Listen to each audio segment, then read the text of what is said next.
네, 반갑습니다, 여러분.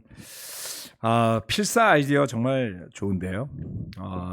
성경 말씀을 다독과 정독 이 두 가지로 공부할 수 있는 방법이 있을 터인데 필사만큼 정독하는 방법은 없을 것 같다는 생각이 문득 들었습니다. 네, 아주 좋은 도전일 것 같습니다.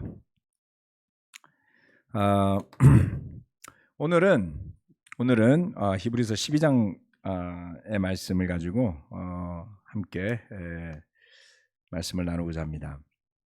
주님의 징계로 인한 열매. 여러분, 징계는 언제 받나요? 혹시 징계 받아 보신 적 있으세요? 일반적으로는 뭐 회사에서도 징계라는 표현을 쓰나요? 그렇구나. 페널티를 주잖아요. 징계. 그러면 징벌위원회가 뭐 열리고 이러지 않나요? 예. 저는 학교 다닐 때 이제 상점이 있고 벌점이 있습니다. 우리 학교는 잘하면 상점을 주고요, 잘못하면 벌점을 주는데, 이게 교통 운전면허 벌점하고 비슷해가지고, 벌점이 일정 수준을 넘어서잖아요. 그러면은 외박을 나갈 때 못 나가요. 못 나가고 벌점이 일정 수준이 되면 외박을 못 나가는 대신에 양심보행이라 그랬나? 이름을 까먹었는데 휴일날 남들이 신고하고 외출을 나갈 때 4시간 동안, 토요일 오후에 점심 먹고 4시간 동안을 우로개총하고서 왔다 갔다 합니다. 식당 앞을. 그래서 50분 걷고 10분 쉬고 50분 걷고 10분 쉬고 뭐 이거를 몇 시간을 하는 게 벌이에요. 제가 4년 동안 딱 한 번 해봤습니다. 상점으로 상은 못하고 벌점으로 외박을 못 나가고 후배들하고 같이 서가지고 이제 되게 쪽팔려요. 그 주에 벌점 왕들이 모이는 거예요. 육사 전체 벌점 왕들이 모여가지고 식당 앞에서 단독구장 딱 하고 나와가지고 철모 쓰고 왔다 갔다 천천히 왔다 갔다 하는 겁니다. 그 징계를 받을 때에 뭐 징계죠, 말하자면 벌이니까 받을 때 기분을 말하자면 굉장히 오묘하더라고요. 예? 거기서 정신수양해라 이런 메시지가 있죠. 그런데 징계를 받는데 좋은 열매가 맺힌다, 이렇게 보통은 생각할 수 없죠. 근데 하나님의 말씀은 우리에게 그러한 것을 보여줍니다. 그래서 오늘은 그 부분을 한번 살펴보도록 하겠습니다. 제가 히브리서 강해설을 하면서 읽어보니까 12장, 13장을 대충 넘어갔더라고요. 마지막에 이제 한 30 몇 번 넘어가다 보니까 막 서둘러서 했나 봐요. 그래서 이 부분을 좀 자세하게 적어놓지를 않았어서 좀 보충하는 의미도 있고 해서 같이 한번 보도록 하겠습니다. 히브리서 12장 5절로부터 7절 그리고 뒤이어서 11절까지 읽겠습니다. 또 여러분은 하나님께서 여러분을 향하여 자녀에게 말하듯이 하신 이 권면을 잊었습니다. 내 아들아, 주님의 징계를 가볍게 여기지 말고 그에게 꾸지람을 들을 때 낙심하지 말아라.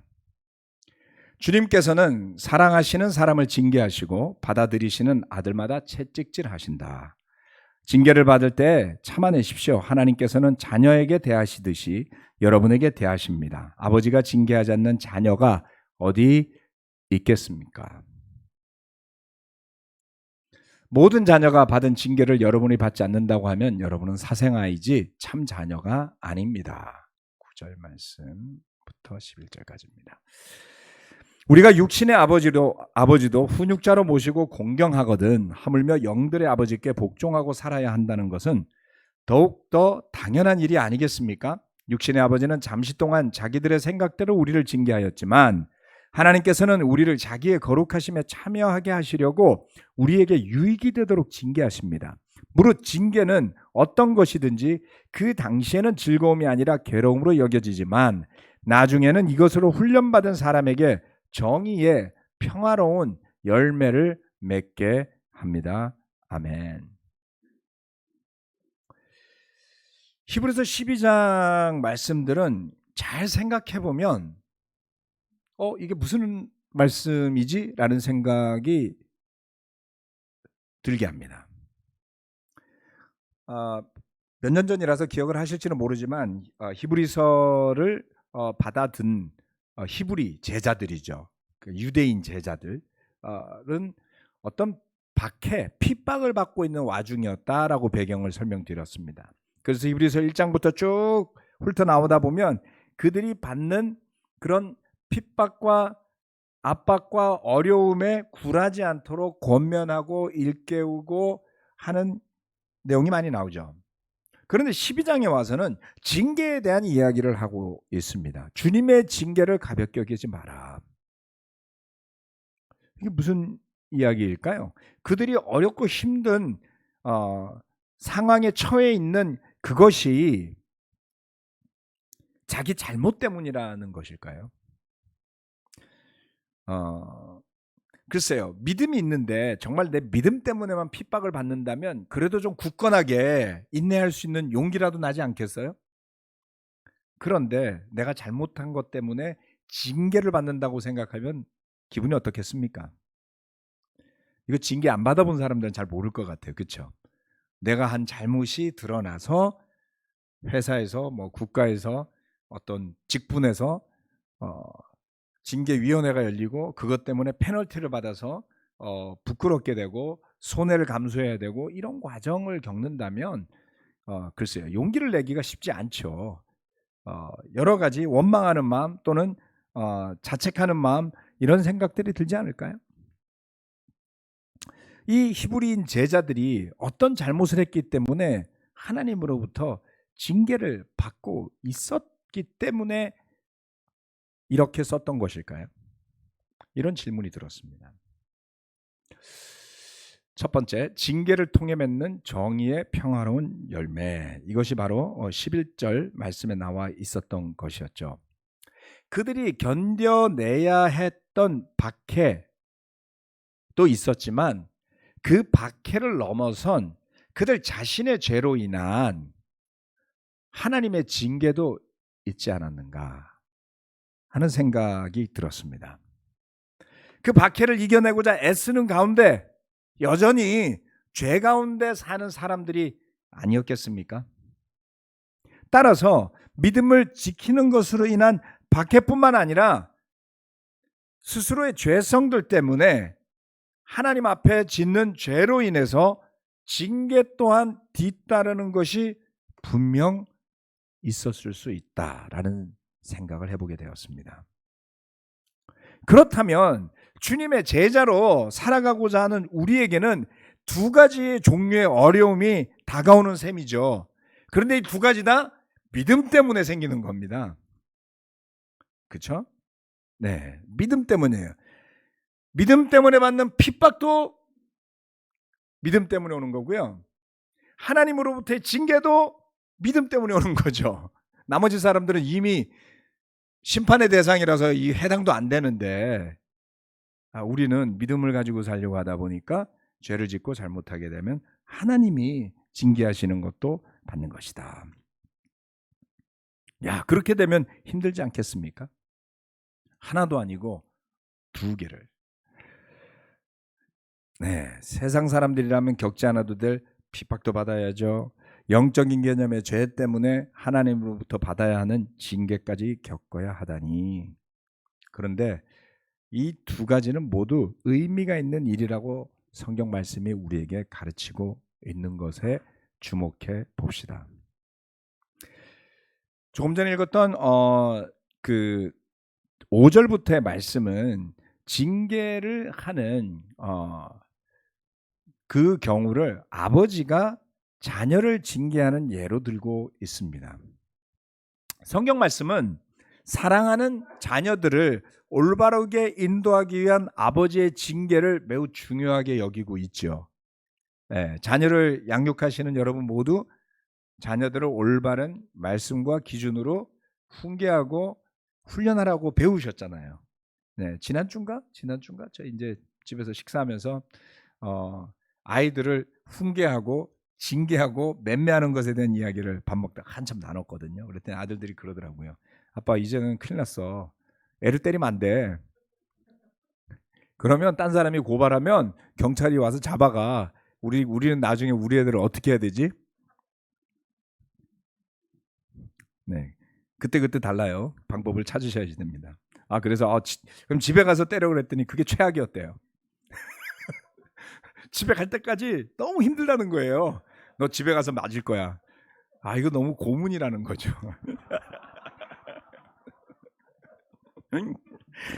아무튼 그러면서 어린 시절에 저한테 징계를 받았던 훈계를 받았던 이야기를 밥 먹으면서 즐겁게 좀 했습니다. 그런데 그 아버지의 징계가 필요하다고 가르쳐요. 그렇죠? 책임을 가지라는 거죠. 그것도 하지 않으면 아버지도 아니라는 거죠. 알아서 살아. 잘하건 못하건 네 인생이야. 뭐 이렇게 하면 안 된다는 겁니다. 우리가 믿음을 가진 사람들로서. 그런데 그 아버지는 여전히 자신의 약함과 죄 가운데서 그렇게 할 수밖에 없다라고 합니다. 10절 말씀에서 뭐라 그럽니까? 한계가 있는 징계를 한다는 것을 10절에서 자기들의 생각대로 징계한다고 표현하죠. 그렇습니다. 저도 실수해가지고 한 번은 제 스스로 그냥 성질이 나서, 물론 뭐 몇몇 했어야 되지만 때린 적이 있어요. 그래서 제가 사과했습니다. 몇 번 있어요. 그렇죠. 아버지들 열받으면 열받아서 뭐라고 그러고 엄마들 열받아서 소리 지르고 막 이러잖아요. 그러시면 안 됩니다. 한계가 있다는 거죠. 우리가 그런 존재들이다 라고 이야기합니다. 그런데 하나님은 다르죠. 네. 하나님이 우리를 징계하신다라는 것은 아버지가 징계하는 것에 비유했지만 차원이 다르다. 왜 그렇습니까? 12장 10절 말씀 뭐라고 이야기합니까? 하나님은 우리를 자신의 거룩하심에 참여하게 하시려고 그렇게 한다는 거예요. 우리는 이것을 잘 생각해야 됩니다. 하나님, 우리 사랑하신다면서요. 그럼 우리를 거룩하게 하신다면 좀 기분 좋은 방법으로 하시면 안 되나요? 막 상도 막 주고 칭찬도 막 해주고 축복도 팍팍 부어주고 우리는 그러면 좋은 크리스찬으로 살 것 같잖아요. 근데 성경 말씀이 글쎄 그렇게 잘 이야기를 안 하네요. 네. 여기에 큰 비밀들이 있다는 것을, 비밀이 숨겨져 있다는 것을 알게 됩니다. 자녀들을 양육하면서도 삶에 대해서 이야기할 때 모든 것이 보랏빛이고 꽃길만 걸을 것처럼 이야기해서도 안 되죠. 내가 잘 살고 싶어도 바이러스 때문에 죽을 수도 있잖아요. 사고가 날 수도 있잖아요. 병에 걸릴 수도 있잖아요. 때로는 정말 사이코패스를 만날 수도 있잖아요. 세상살이가 굉장히 험하다는 것이죠. 하지만 그렇다고 너무 협박만 해서도 안 되잖아요. 그런 것을 통해서 우리가 성장해 가지 않습니까? 성숙해 가지 않습니까? 배워가지 않습니까? 징계를 통해 하나님은 우리를 자신의 거룩함에 참여하게 하시려고 한다. 11절 말씀은 거기서 더 나아가서 정의의 평화로운 열매를 맺게 한다. 이것으로 훈련받은 사람들에게 정의의 평화로운 열매를 맺게 합니다. 주님의 징계를 받는 일이 있다면 그 자체를 너무 힘겨워하며 낙심하지 말라고 말합니다. 그 징계의 과정을 잘 받아들이라는 것이죠. 마치 제가 남들 나갈 때 총을 들고 식당 앞을 걸어다니면서 한숨을 푹푹 쉬면서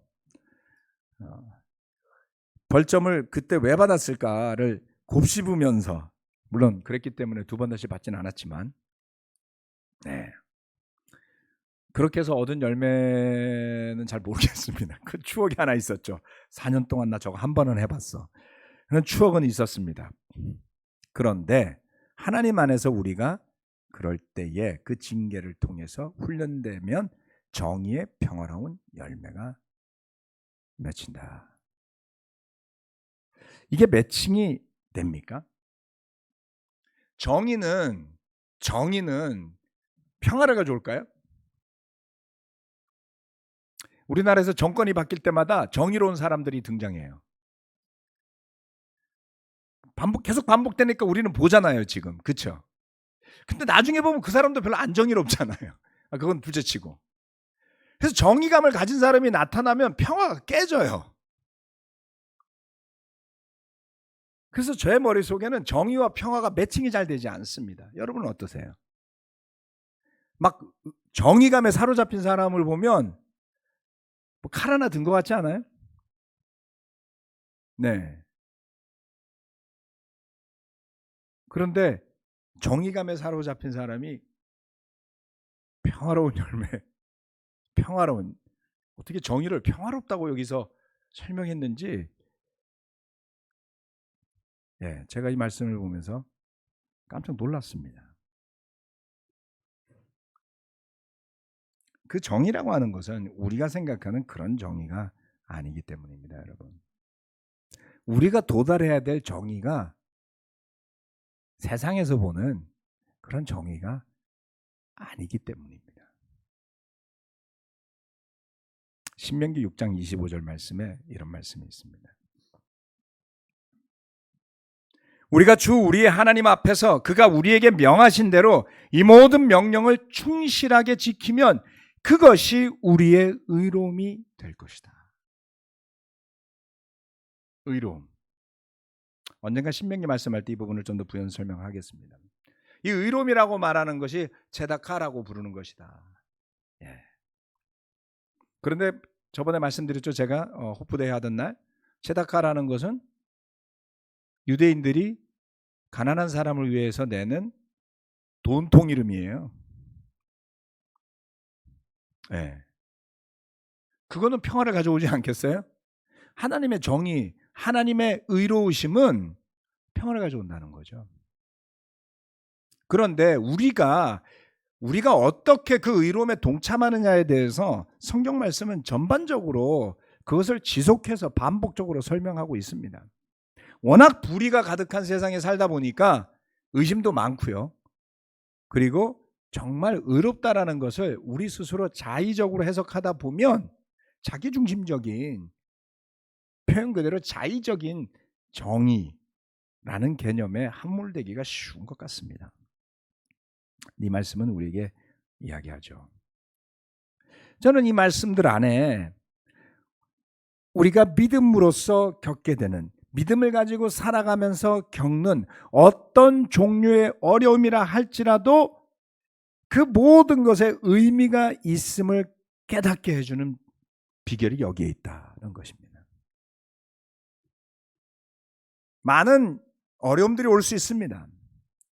도전이라고 표현할 수도 있고, 고난이라고 표현할 수도 있고, 핍박이라고 표현할 수도 있고, 이 12장의 말씀처럼 하나님의 징계라고 표현할 수 있을지도 몰라요.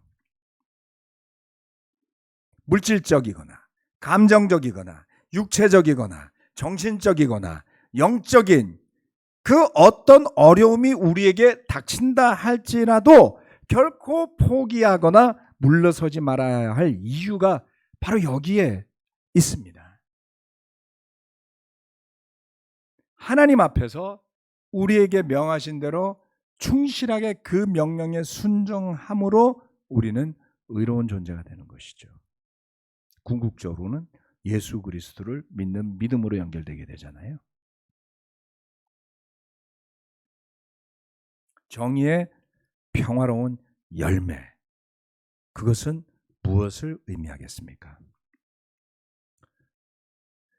조금 전에 봤던 히브리서 12장 11절의 말씀의 표현대로라면은 그것은 이런 말입니다. 하나님의 징계를 통해서 우리가 도달할 수 있는 의로운 그러나 평화로운 상태라는 것이죠. 전적으로 하나님의 뜻에 순종하는 모습입니다. 여러분, 우리를 괴롭게 한 사람들이나 어떤 상황에 대해서 우리는 별로 좋은 마음을 가지기 어렵지 않나요? 네. 하나님은 좀 달라요. 우리를 괴롭게 한 사람은 아마도 끝까지 선한 의도로 그렇게 하지 않았을 수 있어요. 그렇죠? 우리 다 같은 죄인들이니까 뭐 직장이 됐건 어디서건 해코지 하는 사람들도 있을 수 있잖아요. 그래서 우리는 우리에게 고통을 가져다 준 사람을 좋게 보기가 굉장히 어렵습니다. 그런데 여러분 잘 생각해 보세요. 운동선수들이 그들을 채찍질하는 감독을 미워할까요? 감독은 왜 있어요? 배우들이 영화 감독을 미워할까요? 저도 잘 몰랐는데 우리 정 감독이나 아들을 보다 보니까 감독들에게는 배우의 잠재력을 끌어내는 힘이 있다는 거예요. 그러니까 배우가 좋은 감독을 만나면 성장한다는 거죠. 신기하잖아요. 감독은 배우가 아니잖아요. 그런데 그 잠재력을 끌어내려고 하면 그 감독은 배우에게 어려움을 주지 않을까요? 예. 제 아들이 저한테 그런 이야기를 했어요. 아우, 진짜 마음에 안 드는 연기하는 사람이 있으면 다음번에 절대 참으면 안 되겠어. 그래 놓고 영화에 올라와 있으면 볼 때마다 괴롭다는 거예요. 아, 저때 내가 저걸 왜 저렇게 고치지 않았을까? 그때 좀 힘들어도 말했어야 되는데. 그렇잖아요, 여러분. 이거 진짜 바꿀 수도 없잖아요. 편집 끝나갖고 올라와 있는 거. 막 평생 고문일 수 있는 것 같더라고요. 그럼 얼마나 다짐하겠어요, 속으로. 꼭 고쳐줘야지, 다음엔. 몰라서 못하면 몰라도. 그런데 그렇게 싫은 소리를 듣지만 그렇게 해서 달라지잖아요. 사실 우리는 그런 원리 속에 살아가고 있습니다. 물론 그것을 잘못 사용하면 학대가 되고 사람을 조종하는 일이 되니까 주의하셔야 됩니다.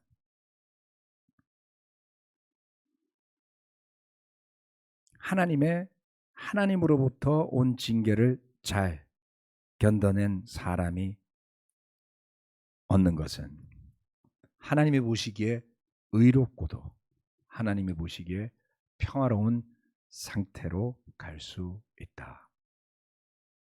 여러분의 삶에 닥친 어려움들을 어떤 눈으로 바라보실지 생각해 보시기 바랍니다. 두 번째, 거룩하게 살기를 힘쓰십시오.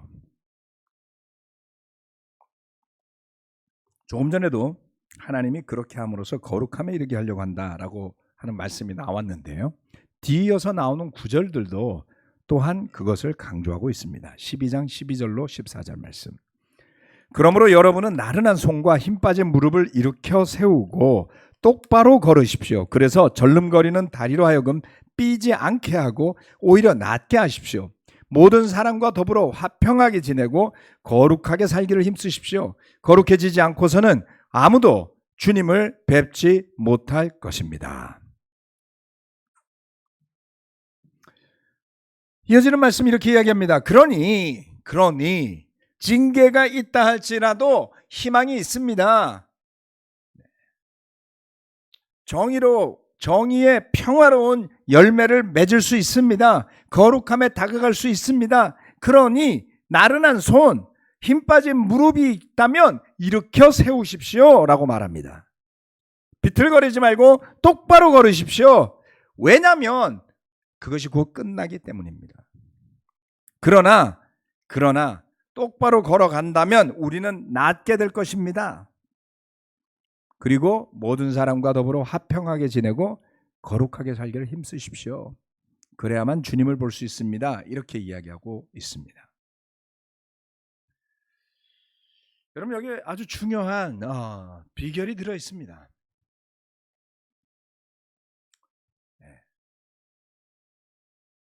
우리 나른하고 손에 힘이 빠지고 무릎에 힘이 빠지면 똑바로 걷기가 어려워집니다. 비틀거리게 되죠. 넘어지게 되죠. 하지만 이 말씀은 이야기를 해요. 그렇다 할지라도 똑바로 걸으십시오. 그래야 삐지 않습니다. 그래야 낫습니다. 와우. 마라톤 해보신 분 계신가요? 제가 마라톤 풀코스 뛰어보신 분. 현택이도 뛰어봤어요? 박 원장님 뛰어보셨고, 네. 두 사람? 오. 마라톤 준비한다면서 원철 형제 아니야? 풀코스는 아직 아니에요? 오케이. 현택 형제 마라톤 40.19 뛸 때 가장 힘든 구간이 어디였어요?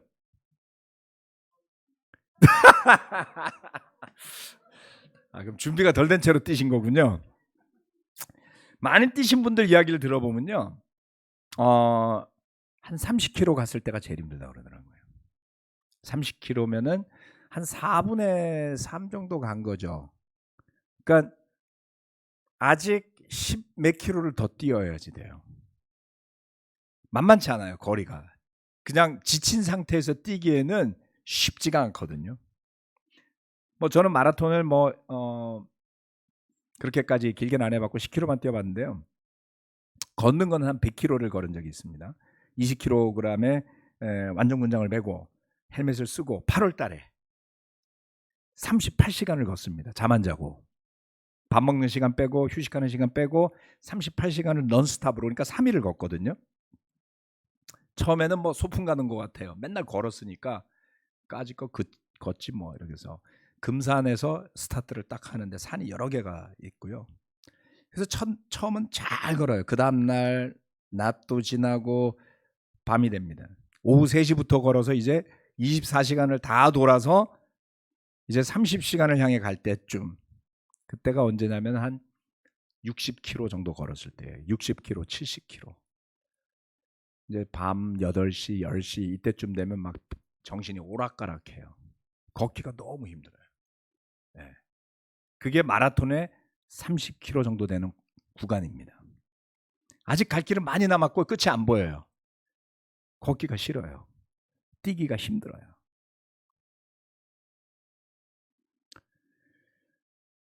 그런데 100km를 걷던 사람이 80km를 넘어서면서부터 희망이 보입니다. 아, 이제 한 4-5시간만 가면 끝나지. 계산이 돼요. 아마도 마라톤 뛰는 사람이 마지막 한 35km 넘어서 37km 넘어가면 끝이 보이잖아요. 그때 포기 못하죠. 그때는 끝이 보입니다. 조금만 더 뛰면 끝나.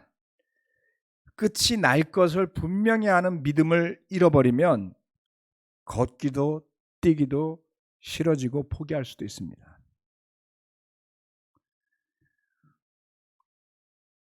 정말 나른한 손, 힘 빠진 무릎, 심지어 이제 걸을 수도 없는, 뛸 수도 없는 발바닥이 되어버릴지도 몰라요. 그런데 끝을 볼 수 있다면, 하나님이 우리에게 주시는, 허락하시는 어떤 어려움의 끝이 다가옴을 믿을 수 있다면 비틀거리기보다는 똑바로 설 수 있지 않을까요?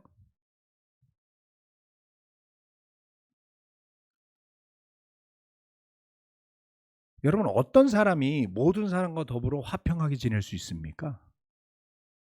어떤 사람이 거룩하게 살기를 힘쓸 수 있겠어요?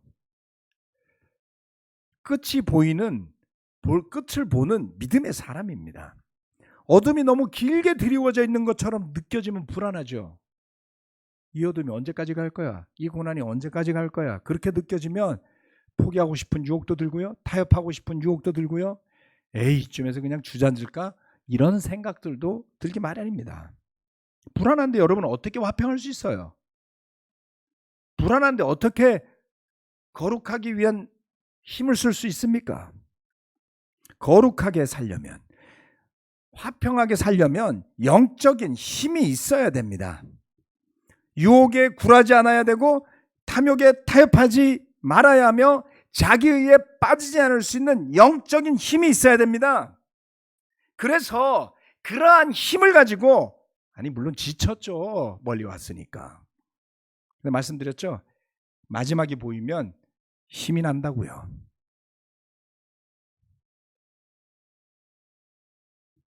그 힘으로 주님을 뵐 수 있는 거룩함을 향해서 나아가야만 합니다.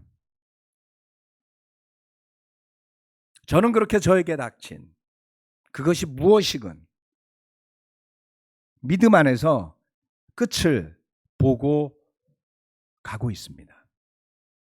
형제자매 여러분, 여러분에게 닥친 핍박이 되었건 고난이 되었건 징계가 되었건 그 끝을 보고 계십니까?